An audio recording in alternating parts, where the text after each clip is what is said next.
चाळीसगाव तालुक्यातील पटनादेवी पर्यटन क्षेत्र पुरातन यादवकालीन मंदिर असून हे मंदिर घनदाट जंगलात वसलेलं आहे।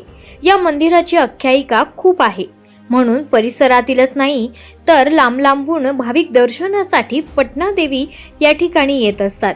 हे मंदिर नैसर्गिक वातावरणामध्ये वसलेलं मंदिर आहे आणि तिथं पर्यटन क्षेत्र वॉटरफॉल बघण्यासारखा असल्यामुळे पर्यटक नवरात्र चैत्र महिन्यात आणि श्रावण महिन्यात मोठ्या प्रमाणात दर्शनासाठी येत असतात। हे इसवी सन 1127 मधील यादवकालीन पुरातन मंदिर असून चंडिका मातेचं मंदिर म्हणून प्रसिद्ध आहे। या मंदिराला वरदहस्त मातेचे मंदिर म्हणून सुद्धा ओळखलं जातं। मी शुभम शुक्ला, पाटणादेवी मुख्य मंदिराचे पुजारी। आमचं जे हे पाटणादेवी मंदिर आहे, चंडिका मातेचं मंदिर, हे इसवी सन 1126 आहे यादवकालीन।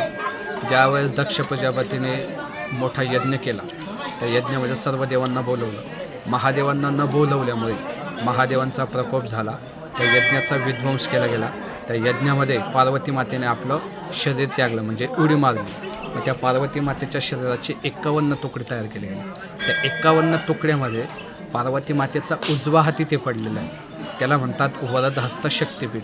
तेव्हापासून हे आमचं पाटणादेवी मंदिर इथे स्थापन झालं आहे। एकंदरीत पार्वती मातेचं स्वरूप म्हणून हे पाटणादेवी मंदिर संबोधलं जातं। पर्यटन, निसर्ग केंद्र, वॉटरफॉल वगैरे सुप्रसिद्ध आहे। मोठ्या प्रमाणात श्रावण महिन्यात इथं पर्यटक येत असतात। भरपूर श्रावणात, त्यानंतर नवरात्रामध्ये, चैत्र यात्रा उत्सव असतो चैत्रामध्ये पाटणादेवी मंदिरात भरपूर गर्दी असते। पर्यटक खूप येतात, भाविक लोक दर्शनाला।